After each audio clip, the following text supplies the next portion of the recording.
So today we're going to look at a couple cooling solutions. One of them is low profile ice tower cooler, and another one is Flirc case, which is pretty much the whole case is a cooler actually. Ice tower cooler, it has an active cooling solution, so it has a heatsink and a fan on top of it.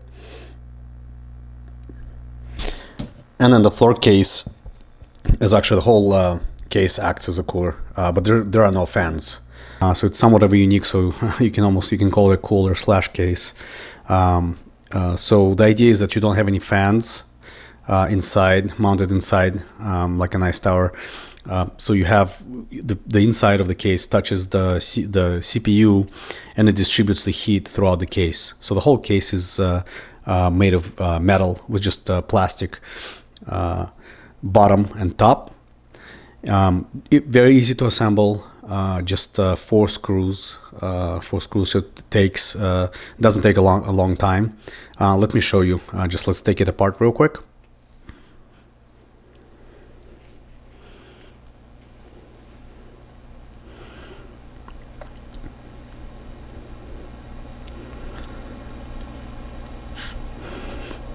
All right, as you can see inside, it has a thermal pad and this metal piece that touches the CPU, so it sits on top of the thermal pad. You cannot put thermal paste, as I mentioned previously, so because it does not sit flush with the CPU. There's just a little bit of a distance, just too much to put the thermal paste on. I think it'll be better if you could. But nonetheless, I think it's a pretty slick solution. Very smart design.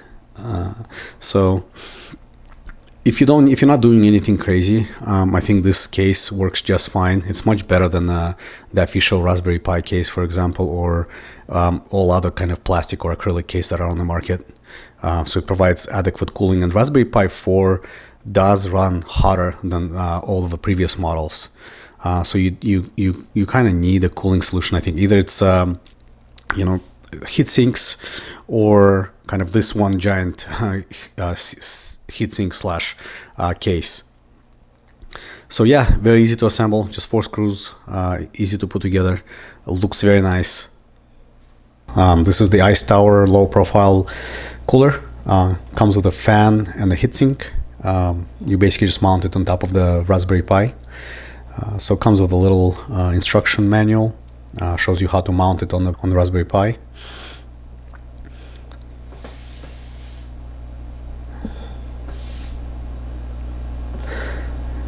Basically has a couple wires. One you connect it to GPIO directly on the Raspberry Pi. You connect it to the 5-volt pin. The red wire goes to the 5-volt pin, the black one goes to the ground.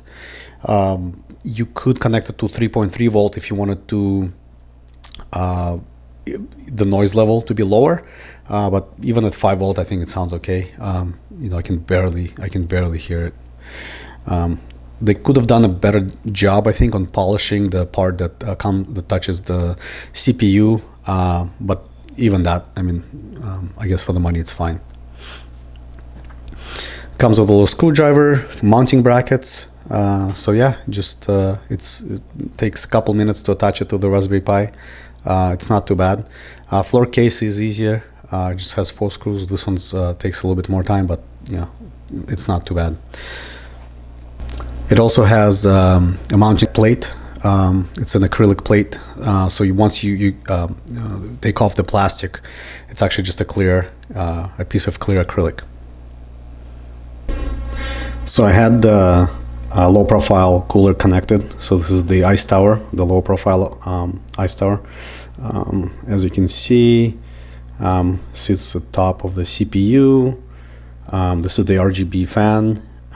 I did not use the thermal pad that came with the unit. I used thermal paste instead. I had some left over from my desktop build, so that's what I used. I used the Nocta thermal paste. So let's see how this one performs, but let's see how it looks, and let's also I also want to see how loud it is.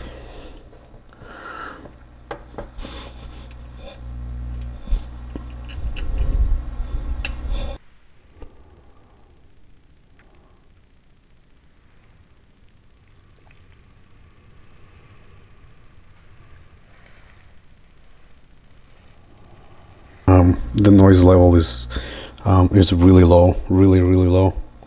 It's not bad at all, and it looks very cool. I don't have a case that would fit this with this cooler installed.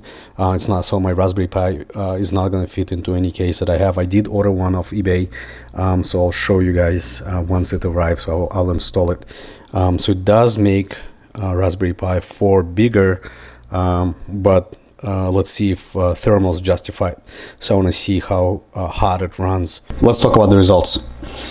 So it overclocked Raspberry Pi 4 4GB model to 1.75 gigahertz. I did not test it at the base frequency at 1.5. I didn't see the point. Both of these will handle it with no issues. So I think that data is almost irrelevant. So the baseline, my baseline is 1.75 gigahertz for both of these. As I said, I overclocked Raspberry Pi to 1.75 gigahertz, running at 4K 60 hertz resolution. So the Flirc case, with no load, it runs about at 43, 44 degrees Celsius. But when I ran a stress test, I had to end it early. It went up to 80 degrees Celsius pretty quickly, probably around in about 3 to 4 minutes. So I had to end the test. I didn't want to damage the board. So what can I say? I've been running it at 1.75 gigahertz with this case for some time, and as long as you're not doing anything crazy, there's no issue. So only the stress test, when you run the stress test, you see that it cannot handle it. It is a passive cooling case, right? So it's not, there's no fan. It's just a piece of metal, basically. It is a smart, the design is pretty great. Looks nice. But yeah, you can't overclock it. I mean, forget about 2 gigahertz. It can under load, it cannot handle 1.75 gigahertz at all. But yeah, depending on what you do, it still might be a preferred solution for you. But let's talk about this one. So the Ice Tower. So this one runs at 1.75 gigahertz. When you overclock it to 1.75 gigahertz, it runs at about 31, 32 degrees Celsius at idle. So that's already a huge difference between the Flirc case and this one. And then when you run this, I ran the stress test at 1.75 gigahertz. The temperature, the highest temperature I saw was 44 degrees Celsius. Much lower than the Flirc case. So I overclocked it then to 2.1 gigahertz and ran it for 10 minutes. I ran the stress test for 10 minutes. So the highest temperature I saw then was 49 degrees Celsius. So this cooler can handle it easily. So yeah, it's nothing, you won't see, it's not even getting to 50 degrees Celsius. Do keep in mind, I'm using thermal paste here, and I'm using a thermal pad with a Flirc case. As I mentioned before, the CPU, it's not flush with the CPU, so you cannot use you have to use a thermal pad. So yeah, these are the results. If you're planning to overclock your Raspberry Pi to 2 gigahertz, so higher, you kind of have to go with an active cooling solution, whether it's Ice Tower or something else. You have to take a look. But if you're just watching YouTube videos, working on Google Docs, etc., I think this case is fine, totally fine. It's smaller. There's no noise. Yeah, I think this would work as well. This one, the noise is not that great, and then I've seen online folks replacing this fan with Nocta, which is even quieter. So that's an option too. I've ordered a case for this one, a bigger, taller case, but it hasn't come yet. So I think that's coming from China. So yeah, that's where we are. Thank you guys.